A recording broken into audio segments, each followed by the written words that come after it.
저와 함께 교독하시겠습니다. 부활이 없다고 주장하는 사두개인 중 어떤 이들이 와서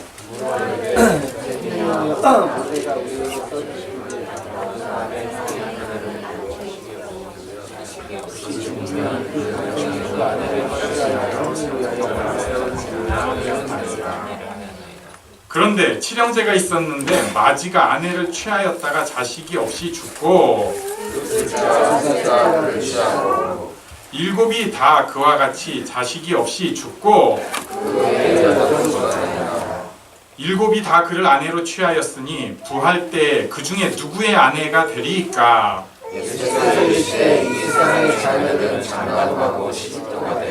저 세상과 및 죽은 자 가운데서 부활함을 얻기에 합당히 여김을 받은 자들은 장가가고 시집가는 일이 없으며 그들은 다시 죽을 수 없나니 이는 천사와 동등이요 부활의 자녀로서 하나님의 자녀이니라. 죽은 자가 살아난다는 것은 모세도 가시나무 떨기에 관한 글에서 주를 아브라함의 하나님이요 이삭의 하나님이요 야곱의 하나님이시라 칭하였나니 하나님은 죽은 자의 하나님이 아니요 살아있는 자의 하나님이시라. 하나님에게는 모든 사람이 살아나라 하시니. 서기관 중 어떤 이들이 말하되 선생님 잘 말씀하셨나이다 하니 그들은 아무도 부를 수 없습니다. 아멘. 네, 오늘 말씀을 살아계신 하나님에 대해서 증거하게 돼서 참 감사합니다.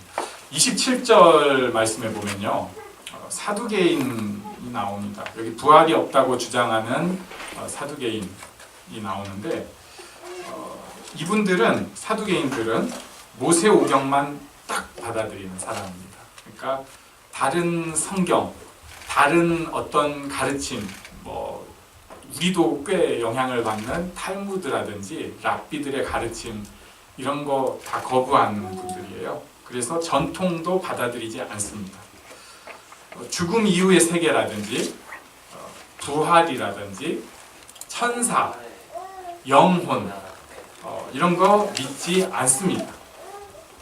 또 하나님은 아주 높고 높으신 분이라서 인간과는 완전히 동떨어진 분이라고 생각을 했습니다. 네. 우리랑 이 차원이 다르니까. 그래서 인간은 어떻게 해야 되냐면 인간들끼리 알아서 살아야 돼요. 그리고 우리 인생 알아서 개척해야 돼요. 알아서 인간들끼리 살아야 되니까 서로 죄에 대해서 벌하고 또 어떤 교정을 서로 해야 된다고 생각했습니다. 그래가지고 굉장히 말싸움을 즐기는 사람이었어요. 그러니까 이 사람들을 쉽게 얘기하면은 하나님은 우리랑 저 멀리 떨어져 있다.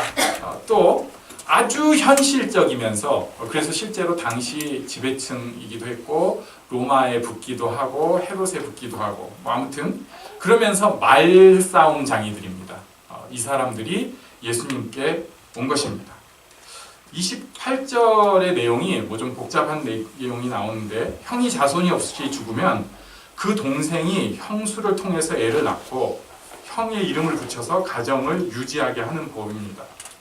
요즘의 윤리 상식으로는 좀 거부감이 드는 당연히 그런 것이죠. 하지만 당시에는 가문을 유지하기 위해서 어떤 생명을 유지하기 위해서 예외적인 특수한 법이라고 할 수 있습니다. 그런데 이 사람들이 이 구절이 모세오경에 있으니까 이걸 가지고 와가지고 29절부터 이걸 비트는 거예요. 첫째가 죽어서 둘째가 형수를 취했는데 그 둘째가 죽고 둘째도 죽어서 셋째가 취했는데 셋째도 죽고 그러니까 말도 안 되는 경우를 들어가지고 일곱째가 다 죽었다. 그리고 여자도 죽었다.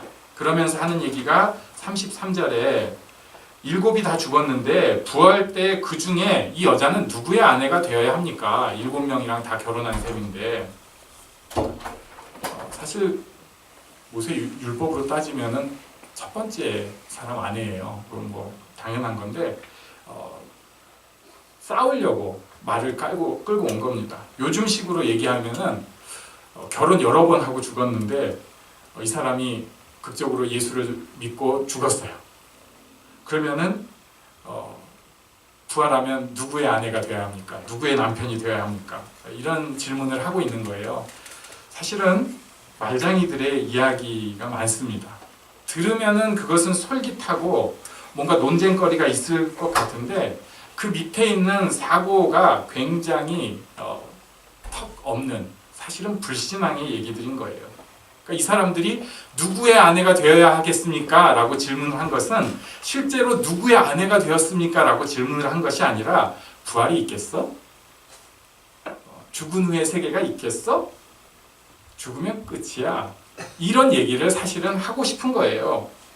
그래서 예수님께서는 34절부터 이에 대해서 답변을 하십니다. 이 세상에서는 결혼하는 것이 굉장히 큰 일이지만 35절에 보니까 부활 후에는 결혼에 대해서 성경에 나오는 바가 없다. 또 다시 죽거나 하는 일도 없다. 천사와 동등하고 하나님의 자녀이다. 이렇게 말씀을 해주셨어요. 그리고 결정적으로 37절에 출애굽기 3장 6절인데 여기는 우리 한번 같이 읽어보겠습니다. 출애굽기 3장 6절을 모세가 전까지 하나님이니라까지 한번 하나님 목소리 넣어서 바이브레이션 깔고 한번 같이 읽어보겠습니다. 시작. 또 이르시되 나는 내 조상의 하나님이 아브라함의 하나님, 이삭의 하나님, 야곱의 하나님이라. 네, 저만 깔았는데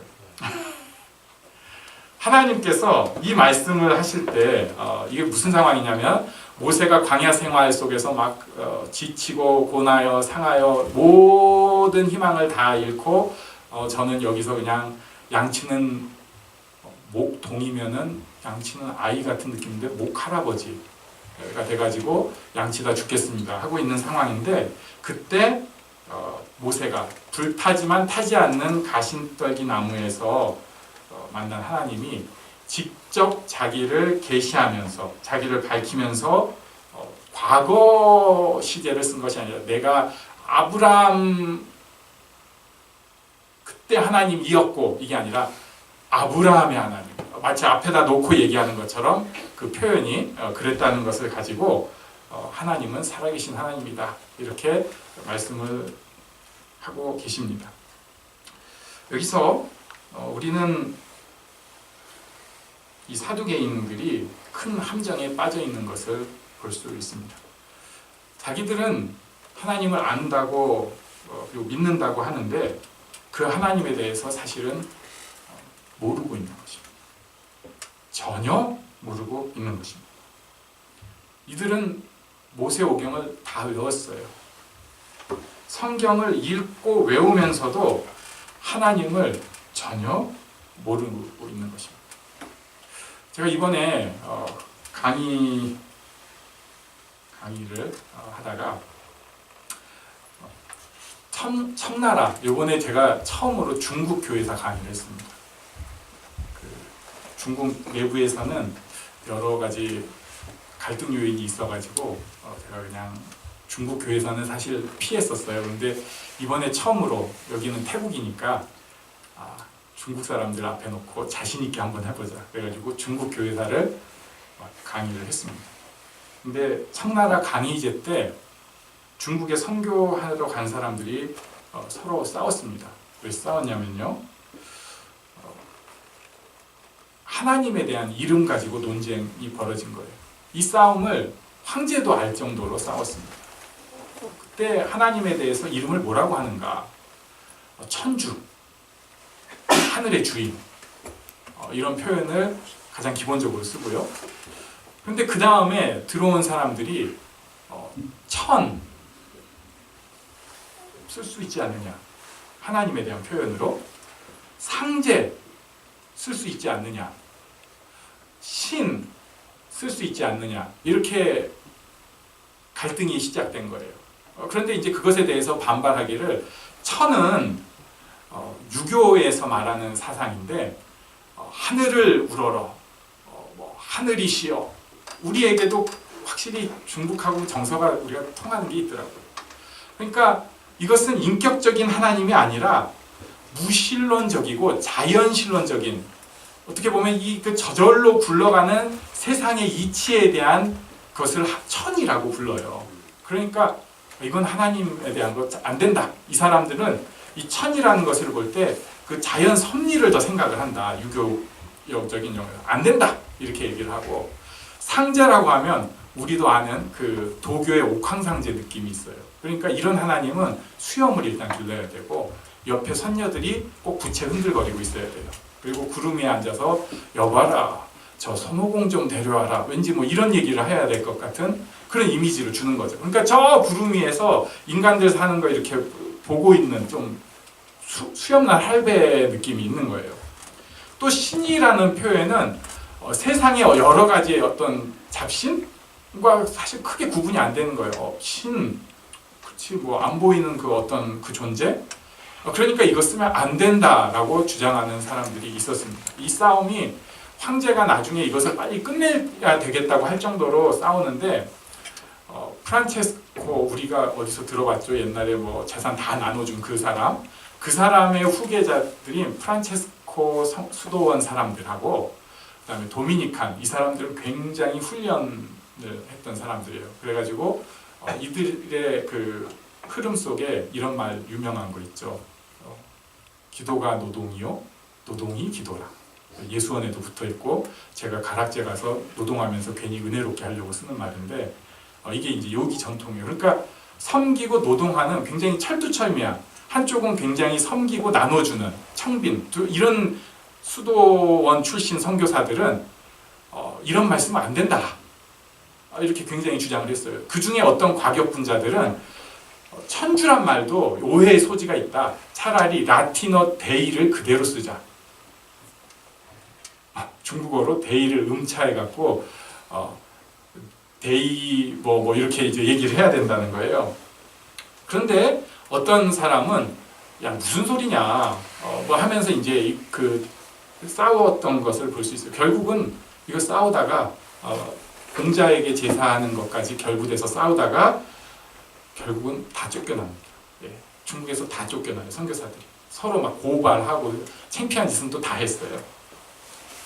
저는 이 부분을 강의하면서 우리나라 생각도 했어요. 우리는 지금은 이제 아예 이렇게 딱 거의 정립이 됐지만 개신교는 하나님이라고, 천주교는 하느님이라고. 그 이제 아래야 하나님을 어떻게 가느냐. 그래서 우리는 유일신 쪽으로 가고 저쪽은 하늘 쪽으로 가서 이렇게 갈라졌어요. 문제가 있습니다. 이름을 정확하게 잘 쓴다. 만약에 하나님의 성품에 딱 맞는 그 이름이 있다고 해서 우리가 그 하나님을 아는가 하는 문제예요. 그렇지 않습니다. 사실 이름은 무슨 이름 써도 돼요. 우리가 좀 어색하고 불편하지만 하느님이라고 누가 썼다고 해서 그럴 수 있어요. 굳이 교회 전통 어겨가면서 그럴 필요는 없다고 보지만 그럴 수 있어요. 상제란 지금은 중국에서 저 표현 다 씁니다. 신, 천, 천주 다 쓸 수 있어요. 문제는 그 하나님이 진짜 우리가 성경에서 찾을 수 있는 하나님이냐는 거예요. 인간은 하나님에 대해서 알 수가 없는 존재입니다. 사실 몰라요. 알았다고 하는데 저절로 잊혀지게 돼 있어요. 하나님은 우리 개념하고 다른 분입니다. 우리가 생각하는 신의 개념과 다른 분이에요. 알았다고 착각을 하고 사는데 사실은 잊어버려요. 이 하나님은 온 우주를 창조하신 분입니다. 이게 어떤 뜻인지 사실은 우리가 이해를 못해요. 그 이해해 보려고 뭐 진화를 얘기하고 또 무슨 창조론을 얘기하는데 사실은 영원 전에 천지를 창조했다는 말이 무슨 말인지 그거 몰라요. 굉장히 천재적인 사람들이 아는 척하면서 뭐 하는데 알긴 뭐라. 우리는 100년 전, 1000년 전도 1000년은 너무 10년 전도 벌써 막 그랬나? 이런 사람들이 영원 전에 하나님이 천지를 창조하셨다는 것을 이해를 할 수가 없다고요. 게다가 하나님께서 지금 이 세계를 역사 가운데 주장하고 운행하신다는 것도 전혀 믿기지도 않고 그게 무슨 뜻인지도 알 수가 없어요. 더 센 것은 그 하나님이 나를 사랑하셔서 이 땅에 오셨다. 인간의 몸으로. 이런 거는 우리 신지식하고 아예 다른 얘기예요. 또 그 하나님이 우리 죄를 대신해서 십자가에 죽으셨다. 그리고 우리가 그것을 보기만 하면, 받아들이기만 하면 구원을 받는다. 이런 것은 전혀 우리 두뇌랑 안 맞는 거예요. 예배드리러 가는데, 하나님 앞에 기도하는데 그 십자가에 죽으신 예수님의 사랑을 의지해서 간다. 내 공로나 의지가 아니라 예수님 때문에 하나님 앞에 간다. 이런 것은요, 아무리 얘기를 자주 해도 머릿속에 지식으로는 알고 있는데 마음으로는 자꾸 이미 도망가 버립니다. 도망가 버립니다. 나를 하나님께서 사랑하신다. 그리고 그 하나님께서 나를 향해서 계획을 가지고 계신다. 내 이 일상에 일어나는 일들이 하나님의 뜻 가운데서 하나하나 조립돼 간다. 이런 거요. 전혀 우리 두뇌가 받아들일 수 없는 얘기들이에요. 교회에서 임의적으로 그냥 말로 하니까 아멘 우리 교회는 그렇게 크게 아멘 하는 훈련은 안 하고 있지만 어디 가면 막 아멘 하면서 아멘 하는데 저는 그럴 때마다 겁이 나요. 제가 강의할 때도 누가 막 아멘 하면 저 사람이 알고 하는 얘기일까? 나도 잘 모르는 얘기인데 사실. 지금 하나님께서 우리 예배를 받으신다. 지금 이 예배를. 그리고 우리 기도를 들어주신다. 구하는 자에게 성령을 주셔서 하나님 뜻을 알게 하신다. 이런 거 우리랑 안 맞는 얘기예요. 우리가 막연히 부분적으로 느낌만 아직 흔적이 갖고 있는 것이지 사실은 안 맞는 얘기입니다. 차라리 이런 것은 훨씬 맞아요. 목사님 살짝 순종하면서 목사님 제가 나쁘게 표현 눈치 좀 보면서 대충 어떤 소원을 어떤 절대자한테 이렇게 올리고 좀 큰 탈은 없으면 좋겠고 아무튼 그래도 나는 기독교고 어떤 보호하심이 있으면 좋겠고 이렇게 말하고 여기서 끝내고 싶은 거예요.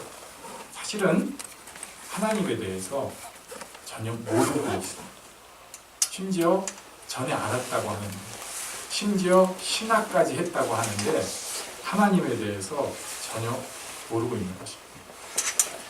사도계인은 종교를 얘기하고 사회에서도 종교계 지도층이었지만 그들은 하나님과 전혀 관계가 없었습니다.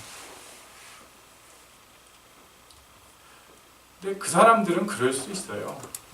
그 사람들이니까 2000년 전 사람들 제가 어떡하나 걱정, 저는 그런 거는 아직 안 됩니다. 그런데 문제는 지금 교회에 다니는 우리도 이런 모습이라는 거예요. 더 큰 문제는 한때는 조금 알았다는 거예요. 하나님에 대해서 조금 느꼈거든요. 지식적으로는 좀 많이 들었거든요. 그런데 지금 하나님께서 지금 나를 향한 계획이 있다. 하나님께서 지금 나를 만져주신다. 하나님께서 지금 이끄신다. 전혀 믿어지지도 않고 이해가 안 됩니다. 내가 이렇게 힘든데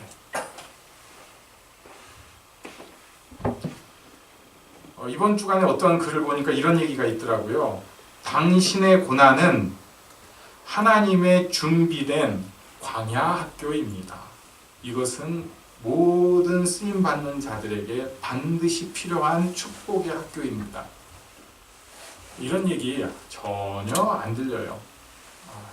이제 배부른 목사님들 하는 소리야.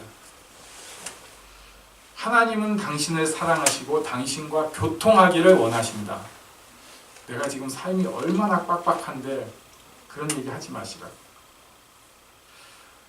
예수 믿는 사람이라면 예수님께서 말씀하신 대로 성령께서 나에게 충만하게 임해달라고, 옛날 표현으로 하면 성령 세례를 달라고, 성령의 역사하심을 달라고, 그래야 내가 하나님을 알고 놓치지 않을 수 있다고 기도해야 된다고 하는데 그런 거는 선교하러 가는 목사님이나 찬양 인도자나 이런 사람들이나 구하는 것이지 이렇게 생각을 해요. 그러니까 하나님은 선교하러 가는 사람의 하나님, 목사님의 하나님, 찬양 인도자, 사역자의 하나님으로 나의 하나님 아니라고 생각을 하는 거예요. 그러니까 교회 다니면서도 굉장히 사람을 증오하고 그렇게 편을 만들려고 해요. 증오가 기본 정서에 깔려 있습니다. 우리가 태극기 부대라고 하면서 우습게 여기는 면이 있는데 우리의 자화상이에요. 기본 정서가 증오입니다. 때려 죽여야 된대요. 끌어내려야 된대요. 안 믿는 사람들이 그러면 그래 그렇게 표현할 수 있어. 그런데 예수 믿는 사람이 꼭 누군가에 대해서 때려 죽여줘야 되고 끌어내려야 되고, 제가 직접 목사님한테 들은 얘기예요. 근데 그 모습이 무슨 정치권에서만 하는 게 아니라 교회 안에서도 똑같이 하고 있잖아요. 우리 조금 나이 든 교회 가면 우리도 지금 다 잠재도 있어요. 누구는 거북하고 믿고 꼴배기 싫고 죽어버렸으면 좋겠고, 근데 우리는 젊으니까 아직 교회가 작으니까 좀 숨기고 있는 거죠. 교회가 커지고 교회가 늙어지면 이제 그게 튀어나오기 시작합니다. 예배 시간에 멱살 잡고 싸워요. 소리 지르고 집어 던지고. 하나님에 대해서 전혀 모르는 사람들, 사랑의 하나님이란 말을 전혀 이해를 못하는 거예요. 그런 거는 특정한 교회들과 담벼락에다가 하나님은 사랑이시다 붙여놓는 거지 나랑은 관계가 없는 거예요. 원수들의 담을 허시고 화해하게 하시는 십자가라는 에베소서의 말씀은 기억도 안 해요. 중국에 선교하러 가신 그때 당시 선교사님들은 물론 카톨릭의 이름으로 그때는 주로 갔어요. 아직 종교개혁 이전도 있고 바로 직후기도 하니까. 이분들은 하나님 명치 가지고 싸웠어요. 저는 충분히 그럴 수 있다고는 생각합니다. 내가 좋아하는 호칭이 있을 수 있고 제가 그렇듯이 가서 제대로 강의하고 싶고 제대로 가르치고 싶은 거예요. 하지만 문제는 그것 가지고 가치관, 그리스도 안에 형제라고 하는 사람들을 그렇게 욕하고 신고하고 싸우고 결국은 다 쫓겨난 것입니다. 이 사람들은 하나님의 이름 가지고 싸웠다고 자기들은 주장하는데 하나님 그 자체를 전혀 모르고 있었던 거예요. 우리가 지금 어떻게 해야 될까요? 제가 하나님에 대해서 이따가 우리 성경 공부할 때 쓸 본문인데 너무 좋은 말씀들이라 이건 2번 봐도 좋겠다 싶어서 몇 구절을 갖고 왔습니다. 우리 한번 같이 읽어보려고 합니다. 로마서 8장 16절부터 끝까지 같이 한번 읽겠습니다. 시작. 성령이 친히 우리의 영과 더불어 우리가 하나님의 자녀인 것을 증언하시나니 자녀이면 또한 상속자 곧 하나님의 상속자요 그리스도와 함께한 상속자니 우리가 그와 함께 영광을 받기 위하여 고난도 함께 받아야 할 것이니라. 생각하건대 현재의 고난은 장차 우리에게 나타날 영광과 비교할 수 없도다. 아멘. 여기 보니까 우리 보고 상속자라고 합니다. 예, 상속자. 야, 나도 재벌 3세였으면. 근데 하나님의 상속자라고 해주세요. 그리고 거기 영광이 주어진다고 하고 고난이 주어진다고 합니다. 내가, 이 아무것도 아닌 내가 천지를 지으신 하나님의 상속자요, 하나님의 관심 속에 영광과 고난을 누리는 사람이라는 거예요. 이런 거 우리 사실 계속 보지 않으면, 성령께서 마음을 건드려 주시지 않으면 이해가 안 됩니다. 그 다음에 우리 38절, 39절 한번 또 같이 읽겠습니다. 시작. 내가 확신하노니 사망이나 생명이나 천사들이나 권세자들이나 현재일이나 장래일이나 능력이나 높음이나 깊음이나 다른 어떤 피조물이라도 우리를 우리 주 그리스도 예수 안에 있는 하나님의 사랑에서 끊을 수 없으리라. 아멘. 내가 좀 못 나으면 내가 좀 막 살면 하나님은 너 나랑 그런 사이 할래? 끝. 저는 그럴 수 있어요. 제가 꽤 오래 참는 사람인데 아직까지 이렇게 끝낸 사람 없긴 하지만 도가 지나치면 끝 할 수 있을 거예요. 그런데 하나님은 사랑 끝 하시는 분 아닙니다. 내가 실패했다고 해서 사랑 끝 하시는 분 아닙니다. 그 하나님의 사랑이 지금도 내 일거수일투족을 주관하기를 원합니다. 마지막 한 구절부터 보겠습니다. 우리가 잘 아는 로마서 8장 28절 시작. 우리가 알거니와 하나님을 사랑하는 자 곧 그의 뜻대로 부르심을 입은 자들에게는 모든 것이 합력하여 선을 이루느니라. 아멘. 모든 것을 합력하여 선을 이루시는 하나님이세요. 여러분 이 하나님을 꼭 누리시기 바랍니다. 그런데 제가 이번에 가서 기도하고 나름 막 영적으로 긴장해가지고 학생들 가르치면서 이 생각을 했습니다. 우리가 이것을 모르는 거 분명히 아닌데 아는데 왜 자꾸 놓칠까? 그냥 인간적으로 생각하면 반복 학습을 하면 되지 않을까? 근데 그거 아니더라고요. 그 유일한 키는 요한복음 15장에서 제가 찾았는데 성령께서 우리에게 마음속에서 알려주셔야 돼요. 머리가 안 좋아요. 우리가. 저는 머리숱까지 빠졌는데 머리속도 별로 안 좋아요.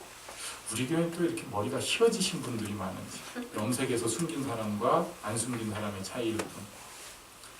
머리 겉은 괜찮아요. 근데 속이 안 좋아요. 하나님에 대해서 잘 듣고 암송도 했는데 모르는 거예요. 이것을 유일하게 알게 해주시는 그분이 성령님이십니다. 그래서 우리가 무슨 막 뜨거운 뭐 그런 교회 아니더라도 성령님께서 나를 충만하게 임해주시고 하나님에 대해서 알게 해달라고 기도할 필요가 있습니다. 그러면 알게 돼요. 뭐 감정적으로 막 이게 아니라 내가 그것을 알고 살게 해주시는 거예요. 그래서 이 땅을 살아가면서 훨씬 힘내서 정말 하나님의 자녀답게 살 수 있게 해주시는 것입니다. 사두개인들은 이것을 놓쳤고요. 우리는 이것을 꼭 잡으면 좋겠습니다. 남들이 볼 때는 별 볼 일 없는, 별로 믿음도 없는 그런 한 사람으로 보이지만 이 하나님에 대해서 조금만 더 제대로 알고 있다면 우리는 정말 하나님의 자녀로 이 땅에서 권세를 누리며 살 수 있습니다. 이 복을 우리 모두가 누리기를 원합니다. 함께 일어나서 잠깐 기도하는 시간을 갖겠습니다. 저도 이런 하나님을 누리게 하시고 제 삶의 여러 가지 문제 가운데 하나님을 누리게 하여 주시옵소서. 함께 기도합니다.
상한 마음